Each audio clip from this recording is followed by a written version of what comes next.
Alors, bonsoir ou bonjour et bienvenue chers auditeurs de la chaîne. Je voulais partager avec vous les résultats d'une étude qui a été réalisée par le professeur Pisco au Portugal je voulais la rendre un peu plus accessible au grand public et surtout aux gens qui ne sont pas du domaine. Et donc, en, Très brièvement, cette étude, elle parle de la relation entre l'embolisation des fibromes et la préservation de la fertilité. Je me suis rendu compte que c'est un gros problème qui affecte la majorité des femmes qui arrivent sur la chaîne et qui me posent des questions, et c'est pour ça que je voulais leur répondre. Donc, on a une excellente nouvelle pour vous, voilà, je vais vous exposer un petit peu cette étude, comment ils l'ont fait et quels sont les résultats. Alors, donc l'étude s'appelle en anglais Spontaneous Pregnancy, donc le taux de grossesse et de naissance après l'embolisation utérine conventionnelle et partielle. Par Dr Pisco et équipe, publié dans la prestigieuse revue Radiologie. Alors, brièvement, donc la façon dont on faisait l'embolisation, qui est appelée ici conventionnelle, c'est tout simplement on coupe le sang à tout l'utérus et au fibrome. Alors, ces chercheurs se sont rendus compte, ils ont voulu tester une théorie qui dit qu'il faut juste couper le sang au fibrome et pas à l'utérus, et ça pourrait améliorer la fertilité et rendre aux femmes plus de chances et donc d'avoir des grossesses. Et donc, ils ont voulu tester cette petite hypothèse. Alors l'étude, en résumé, on va voir comment ils l'ont faite. Ils se sont ils ont allé étudier sur une période de 10 ans, entre juin 2004 et 2014, un groupe de 359 femmes. Alors ces femmes avaient comme âge moyen à peu près 36 ans et qui avaient donc soit la majorité des fibromes et une petite minorité avait ce qu'on appelle l'adénomyose. L'adénomyose, c'est juste des petits fragments d'endomètre qui vont se loger dans l'utérus. Et ils les ont suivis. Donc ils ont fait l'embolisation, ils ont suivi sur une période d'à peu près 5 ans. Ils ont divisé ces femmes en deux groupes. Donc le premier groupe, ils leur ont fait l'embolisation conventionnelle, c'est-à-dire la totale. Et le deuxième groupe, ils ont fait une petite embolisation partielle. Le deuxième groupe, il y avait 160 femmes. Et ils voulaient voir et étudier si ces femmes, elles allaient arriver à tomber enceintes et si on arrivait à contrôler les problèmes du fibrome. Alors, quels sont les résultats? Alors, sur les résultats, sur la période du suivi, 149 femmes ont pu tomber enceintes. Alors, on a dit que c'est à peu près la moitié. Pardon. Alors, sur ces 149 femmes qui sont tombées enceintes, 131 ont eu des bébés vivants, normaux et bonne santé, et 16 femmes ont eu même plusieurs grossesses pour un total de 150 bébés bien portants. Alors sur cette totalité, la majorité des femmes, 85,5%, c'était leur première grossesse. Ils les ont suivis pour déterminer un petit peu quelles sont les chances de tomber enceinte. Et alors, à 1 an et à 2 ans, les chances étaient de à peu près le 1/3 et 40% à 2 ans. Et la probabilité d'avoir un enfant vivant à 1 an et 2 ans diminue un tout petit peu, pour devenir à peu près 25% et 36,7%. Alors, quels sont les effets de l'embolisation? On a vu, ça c'était les chances de tomber enceinte après l'embolisation. Maintenant, quel était le taux de réussite de l'embolisation pour contrôler le fibrome et les symptômes? C'était un très bon résultat, à peu presque 80% des cas, on a eu un bon contrôle clinique et n'avait plus les symptômes du fibrome. Voilà. Et là, après, il parle juste de petits paramètres techniques, je ne vais pas vous ennuyer avec ça. Alors la conclusion, quelle est la conclusion? Tout simplement que l'embolisation, l'UFI en anglais, qu'elle soit conventionnelle ou partielle, elle est safe, ça veut dire il n'y a pas de risque. Effectif, ça veut dire qu'elle est efficace. Comme procédure qui est faite en outpatient, c'est-à-dire vous n'avez même pas à entrer à l'hôpital, vous faites la procédure, vous allez à la maison le même jour. Pour les femmes qui souhaitent à concevoir et qui ont des fibromes utérins. Alors ça, c'était le résumé de l'étude. Donc maintenant, on va voir juste quelques petits points clés de cette étude. Donc en bref, les points importants, comme on a dit, de l'étude sur 359 femmes, ils les ont étudiées et donc le taux de réussite, le taux de grossesse était de 41,5%. Il faut se rappeler que ces femmes, donc ceux qui sont venus ici, ce ne sont pas des femmes qui sont à leur pic de fertilité, ce sont des femmes qui, on va voir, certaines ont un âge avancé, certaines ont eu des chirurgies, etc. Alors même malgré tout ça, on a un taux de 41,5%.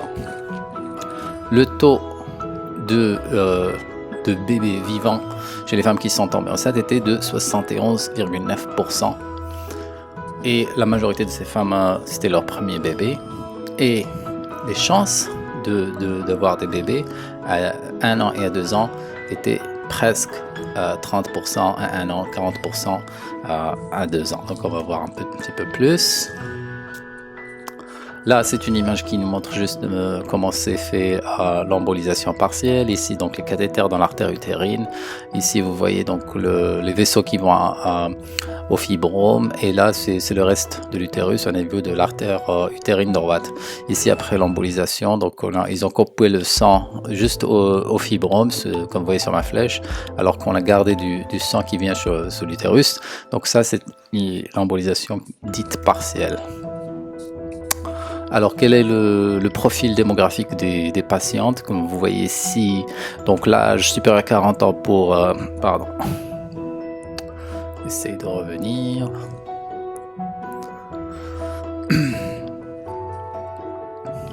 Voilà. Donc, sur l'âge, sur 20% des femmes avaient un âge supérieur à 40 ans. Et donc, vous voyez que c'est pas vraiment des femmes qui ont un pic de fertilité.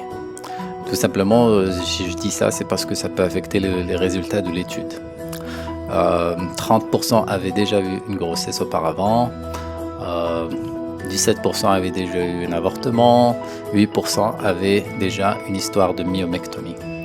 Et concernant les fibromes, la majorité des femmes, c'est-à-dire 60% des femmes avaient un fibrome, ce qu'on appelle intramural, à l'intérieur de la paroi, et suivi du fibrome sous-séreux.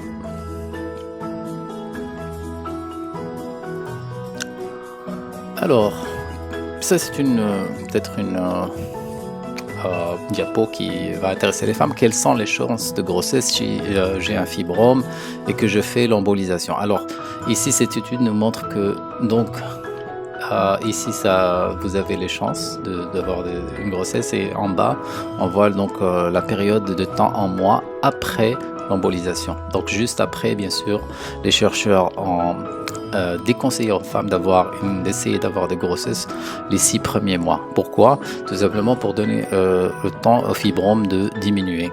Et donc à 1 an, vous voyez que les chances ils montent à 20%. À 1 an et demi, vous êtes à 30%. À 2 ans, vous êtes à 40%, ce qui est pas mal. Ça, c'est la première courbe montre toutes les grossesses. La deuxième courbe en pointillé seulement donc les grossesses qui arrivent à terme avec un bébé vivant. Ici. Alors, quelle technique est la meilleure? Faut-il faire la conventionnelle? Faut-il faire la partielle? Alors, ils ont regardé un petit peu leur groupe de femmes. Donc, sur 199 femmes, ils ont fait la conventionnelle. Et sur à peu près la moitié, ils ont fait la partielle. Alors, on regarde le taux de grossesse spontanée. Dans le premier groupe, la conventionnelle, c'est-à-dire la totale, 37,7%. Alors que dans la partielle, il est plus élevé, 46,3%. Ok? Le taux de grossesse, pour les femmes qui n'ont pas eu de grossesse, donc il est plus élevé dans le groupe conventionnel, c'est-à-dire total, 62%, par rapport à la partielle qui est seulement de 63%. Voilà, donc il paraît que les chances sont meilleures donc avec l'embolisation dite partielle. Ici, ça montre un petit peu la distribution de ces patientes. Donc, on avait 289 qui avaient moins de 40 ans et 70 qui avaient plus de 40 ans. Donc c'était euh, certaines ont eu des avortements, certaines ont eu des grossesses. Et bien sûr, donc on a eu le taux de grossesse, et il est plus élevé chez les femmes plus jeunes vis-à-vis les femmes de plus de 40 ans qui étaient de 37%, de même que le nombre de bébés vivants. Donc ça, c'est pas surprenant. Alors en conclusion, c'est une très bonne nouvelle que je voulais donc partager de façon simple avec les femmes. Euh, Beaucoup de femmes souffrent de fibromes, beaucoup de femmes sont offertes, quand elles vont voir leur gynécologue, ils ne leur offrent que l'hystérectomie. Et bien sûr, même un enfant peut comprendre que si vous faites une hystérectomie, vos chances de grossesse sont 0. Ok? Alors, ça c'est juste une petite note d'espoir et qui montre que l'embolisation, qu'elle soit conventionnelle ou partielle, donne une meilleure chance. Et non seulement elle donne de meilleures chances aux femmes de concevoir, mais aussi elle contrôle les symptômes. Le message que je voulais vous donner, que l'hystérectomie n'est pas la seule option.